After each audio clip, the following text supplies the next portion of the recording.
नमस्कार दोस्तों। आज हमारे पास एक Redmi 10 Note 10 फ़ोन आया है और ये हमारे एक साथी टेक्नीशियन भाई के पास आया था। तो उन्होंने बताया है कि इस फ़ोन के अंदर डेड कंडीशन में ये फ़ोन आया था और हमने जब इसका CPU रिवॉल्व किया उसके बाद इसमें सिर्फ़ एक ही सिम कार्ड चल रहा है।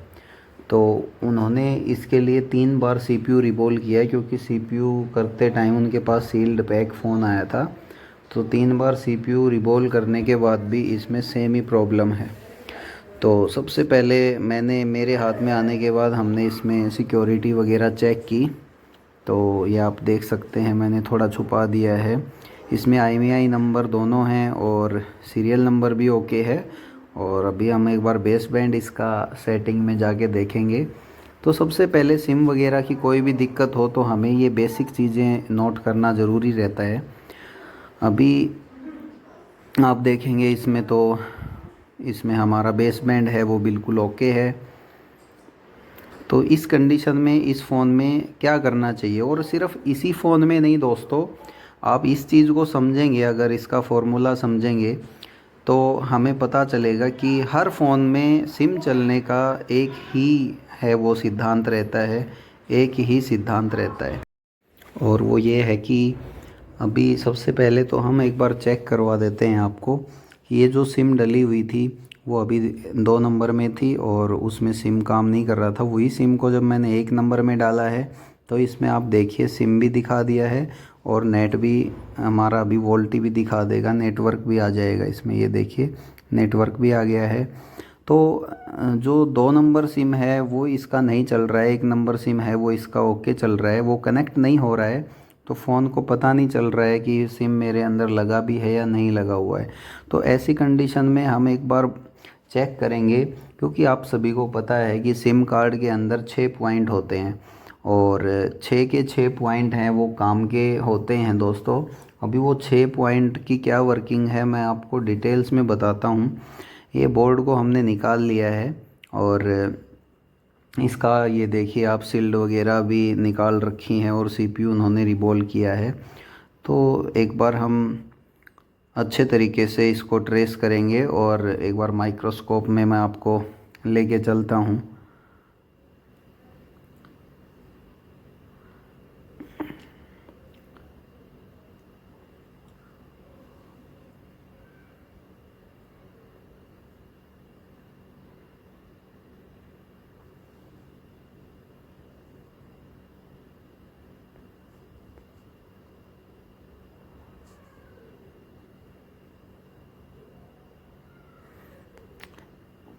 ये देखिए दोस्तों, ये यहाँ पे 6 पॉइंट हैं जैसा कि आप देख पा रहे हो वीडियो में। ये सबसे पहला जो पॉइंट है ये ग्राउंड होता है। कोई भी सिम कार्ड किसी भी फ़ोन का अगर आप लोगे तो पहला है वो ग्राउंड रहता है, दूसरा पॉइंट ये NC रहता है, नॉट कनेक्टेड, और तीसरा पॉइंट है ये होता है डाटा का। और यहाँ पे 400 के करीब हमेशा GR मिलेगा आपको, हर सेट के अंदर 400 के करीब GR आएगा और ये यहाँ पे ओके है बिल्कुल। तो ये तीनों पॉइंट हैं GND, ग्राउंड, NC और डाटा। और ये है दोस्तों ये वी सिम का पॉइंट है हमारा। वी सिम के पॉइंट पे जो हमारा GR रहता है वो थोड़ा ज़्यादा रहता है। डाटा, क्लॉक और ये जो हमारा रीसेट लाइन है, ये रीसेट लाइन का भी GR बिल्कुल ओके है 400 के आसपास। और यहाँ पे हमारा है क्लॉक की लाइन पे भी वही 400 के आसपास हमारा GR है जो बिल्कुल ओके है। ये बीच बीच में जो प्रोप है हमारी ये टच हो जा रही है क्योंकि यहाँ पे जगह कम है और ये हमारी सिम आउटर जो है सिम ट्रे है ये ग्राउंड होती है। तो ये हमारा सिम एक है जिसके अंदर सिम चल रहा है। तो सिम चल रहा है उसका GR आप समझ चुके हैं। लेकिन ये जो नहीं चल रहा इसमें आप देखिए, ये देखिए दोस्तों, ये अभी जो GR था ये हमारा था GND यानी डाटा की लाइन का GR था और वो GR 2000 से ऊपर था। आपने अभी देखा तो वो 2000 से ऊपर GR था। और ये यहाँ पे वी सिम का पॉइंट जो ये 1.8 वोल्ट की लाइन होती है वी सिम, और दूसरा हमारा डाटा और ये क्लॉक। तो रीसेट और क्लॉक पे रीडिंग ओके है, लेकिन ये देखिए ये यहाँ पे जो डाटा की जो लाइन है यहाँ पे GR दोस्तों अब नॉर्मल है। अब इस कंडीशन में हम क्या करेंगे, कोई भी मोबाइल के अंदर इस तरीके से GR देखेंगे तो ज़रूरी नहीं है कि इसी फ़ोन में ये GR अलग है, क्या पता कोई दूसरी लाइन का भी GR। ये देखिए यहाँ पे ये जो रजिस्टर दिख रहा है आपको CPU के बिल्कुल बाजू में, यहाँ पे वो लाइन आ रही है हमारी डाटा की, जहाँ पे GR यहाँ पे, और रजिस्टर के दूसरी लाइन जो CPU की साइड से जो लाइन आ रही है वहाँ से GR 386 है, यानी वहाँ से GR बिल्कुल ओके आ रहा है, यानी CPU ने हमारा काम है वो बिल्कुल ओके किया है, GR वहाँ ओके है। लेकिन रजिस्टर के दूसरी साइड जो GR है वो 2000 से ऊपर वैल्यू आ रही है। इसका मतलब ये है कि इस रजिस्टर का जो वैल्यू है वो कहीं ना कहीं डैमेज हुआ है। ये हमारे पास एक दूसरा बोर्ड हमने लिया है और हम इस रजिस्टर की वैल्यू चेक करेंगे। ये ऑटो मल्टीमीटर है दोस्तों, तो ये कोई भी वैल्यू दिखा देगा। ये देखिए, ये अच्छे से टच नहीं हुआ शायद, हाँ ये देखिए, ये 32-33 ओम्स का रजिस्टर है। 32-33 ओम्स का रजिस्टर को हम 50 ओम्स तक के रजिस्टर को हम 99% केसेस में जंपर कर सकते हैं।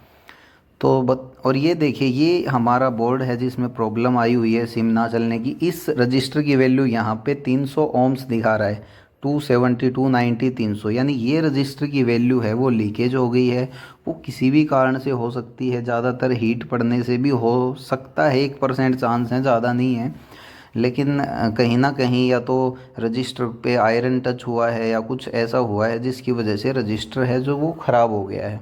तो अभी हम क्या करेंगे, इस रजिस्टर को यहाँ से रिमूव करके और एक डायरेक्ट जंपर करने का कोशिश करेंगे। डायरेक्ट जंपर करने के बाद हम ये चेक करेंगे कि क्या हमारा काम बना या नहीं बना। तो ये देखिए दोस्तों, हमने इस रजिस्टर को है वो रिमूव कर दिया है। आप अगर अच्छे तरीके से देख पा रहे हैं तो ये एक साइड का जो प्रिंट है वो भी छूट गया है, लेकिन हम जो बाजू में आपको एक कंपोनेंट दिख रहा है जहाँ पे ये वैल्यू आई हुई है, यहाँ तक हम डायरेक्ट इसका जंपर करेंगे और उसके बाद सिम डाल के देखेंगे। तो हमें इस चीज़ में घबराने की ज़रूरत नहीं है। अगर इस फ़ोन में मान लो सिम एक नहीं चल रही थी तो हमें क्या करना है, हमें GR लेना है हर वैल्यू का। वहाँ पे 6 लाइन होती हैं जो हमें तो याद हो गई हैं, GND और VRC। ये हमने एशिया टेलीकॉम में सीखा था ये मेथड, GND और VRC, तो वो काफ़ी अच्छा था, भूले नहीं हैं अभी तक। G से ग्राउंड, N से NC और D से डाटा। और उसके बाद सेकंड लाइन में होता है वी सिम, या पहले वी बैट से, पहले के फ़ोनों में वी बैट से आती थी लाइन वहाँ पे। तो वी बैट वाली लाइन होती है, उसमें तो 3 पॉइंट कुछ वोल्टेज जो बैटरी की वोल्टेज हैं वही रहती हैं। लेकिन अभी के फ़ोन में जैसे इसमें 1.8 वोल्टेज की ज़रूरत रहती है जो सीधा हमारी PMIC से आती है।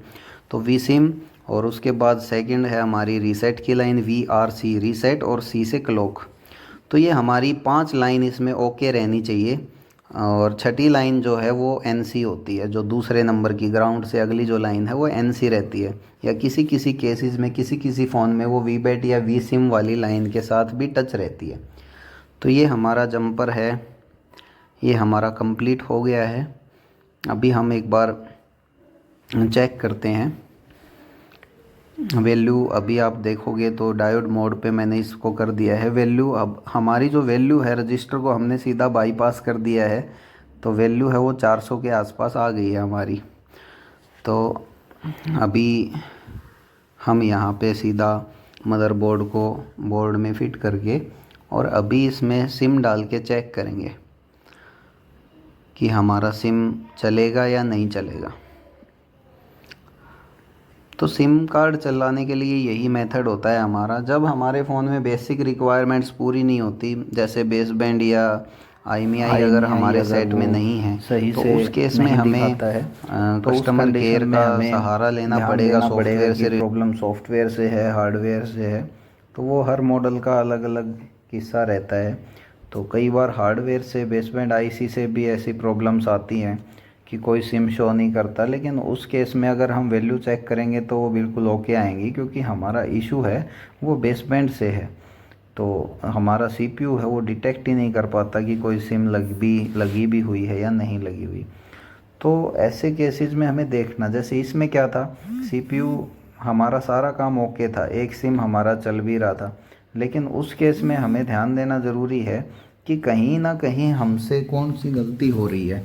अगर एक सिम चल रहा है तो हम श्योर हो गए हैं कि डेफिनेटली कहीं ना कहीं इशू है। कई बार कुछ मोबाइल में कुछ टेक्नीशियन छेड़छाड़ करते हैं, तो कई बार एक IMEI नंबर होता है तो उस वजह से एक ही सिम चलेगा, तो वो एक अलग इशू है। लेकिन इसका जो था वो हमने समझ लिया GR मेथड से। तो हमारी जो 6 पॉइंट हैं उनका GR हमने चेक किया, उसमें एक का पता चला कि यहाँ पे कुछ ना कुछ गड़बड़ है, क्योंकि वैल्यू 400 के आसपास आनी चाहिए थी। अभी हमने CPU की साइड से जो वैल्यू पॉइंट आ रहा था तो वो बिल्कुल ओके था, तो उस वजह से हमने देख लिया था कि भाई इसको CPU को चाहे कितनी बार भी हम ट्राई करेंगे तो कौन सा GR सही हो जाना था, वो रजिस्टर तो ठीक नहीं होता CPU के रिवॉल्व करने से। तो ये देखिए सिम हमारी चल गई है और आप देख पा रहे हैं नेटवर्क भी आ गया है। तो यही छोटी छोटी चीज़ें हैं, कंपोनेंट्स की नॉलेज, GR की नॉलेज, ये सब चीज़ें जब आदमी को समझ आना शुरू हो जाती हैं तो जो प्रॉब्लम्स हमें बहुत बड़ी बड़ी लगती हैं वो प्रॉब्लम्स आने वाले टाइम में बिल्कुल 5-5 मिनट में आप हैं वो उनको सॉल्व करेंगे। तो ये हमने सिम एक बार दोबारा चेंज करा है पोर्ट इसका, और अभी एक नंबर सिम में हमने डाला है। तो एक नंबर सिम भी आप देख सकते हैं, एक नंबर सिम भी उठा लिया है और एक नंबर सिम में भी नेटवर्क आ गया है। ऐसी ही नॉलेजफुल वीडियोस के लिए हमारे चैनल को आप सब्सक्राइब करें और हमें सपोर्ट करें। किसी प्रकार की हेल्प के लिए, क्वेरी के लिए, कोई मॉडल फंसा हुआ है, अटका हुआ है, आपको समझ नहीं आ रहा कि क्या करना चाहिए मेरे को किसी फ़ोन के ऊपर, तो आप मेरा जो भी एक्सपीरियंस है उसके हिसाब से आप मेरे से कांटेक्ट कर सकते हैं। आप मुझसे मैसेज के थ्रू बात कीजिए, व्हाट्सएप पे मैं ज़रूर आपको रिप्लाई करूँगा। काफ़ी भाइयों के मैसेज वगैरह आए हैं, काफ़ी हौसला बढ़ाया है, तो मुझे बहुत अच्छा लगता है। और इसीलिए फिर टाइम निकाल के बिजी शेड्यूल से रात को 11 बजे भी वीडियो बनाने का दिल करता है और सुबह 6 बजे